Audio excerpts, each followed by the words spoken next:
চলমান তাপদাহে খেটে খাওয়া শ্রমজীবী মানুষের দুর্ভোগ চরমে। রাজধানীর বস্তিবাসী ও ছিন্নমূল মানুষের কষ্টের শেষ নেই। তীব্র গরমে কাজ করতে পারছেন না।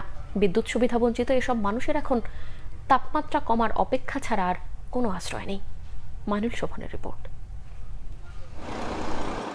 প্রতিনিয়তই বিবর্ণ হচ্ছে ইটপাথরের নগরী।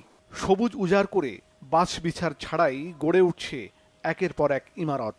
নগরায়নের মহাযজ্ঞে হারিয়ে যাচ্ছে প্রকৃতির অপরূপ ছায়া, আর এর প্রভাব হাড়ে হাড়ে টের পাচ্ছেন রাজধানীবাসী। ঢাকায় তাপমাত্রার পারদ 40 ছুঁই ছুঁই। অনুভবের ব্যাপকতা আরও বেশি। চলমান তাপদাহ হার মানিয়েছে মধ্যপ্রাচ্যের মরুর দেশগুলোর গরমকেও। তবে আরাম শীতল কক্ষে উচ্চবিত্তের জীবনধারায় এর তেমন প্রভাব না পড়লেও ভোগান্তির শেষ নেই নিম্নবিত্ত ছিন্নমূল মানুষের। পরিবারের 7 জনকে নিয়ে কারণ বাজারের পাশেই একটি খুপড়িতে বাস করেন আব্দুল মান্নান হাওলাদার। কিন্তু সেখানে বিদ্যুৎ সংযোগ না থাকায় বাধ্য হয়ে সবাইকে নিয়ে একটি চৌকিতে আশ্রয় নিয়েছেন এলিভেটেড এক্সপ্রেসওয়ের নিচের ছায়ায়। এই যে কারেন্ট নাই, ঘর নাই, আমরা এইভাবে রোডে বসে থাকি সারাদিন দেয় এই আর কি। তীব্র গরমে অসুস্থ হয়ে রাস্তার আইল্যান্ডে পড়ে আছেন এই রিক্সা চালক।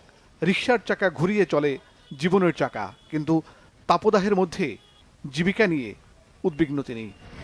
প্রচুর রোদ মামা, খুব খারাপ হয়েছে। 12 মন জানা 2 জন যাত্রী লইয়া নেই পড়েছি আমার খারাপতে, খালি পানি আর পানি খাওয়া মন চা। খেটে খাওয়া মানুষের দুর্ভোগের এ চিত্র পুরো দেশ জুড়েই।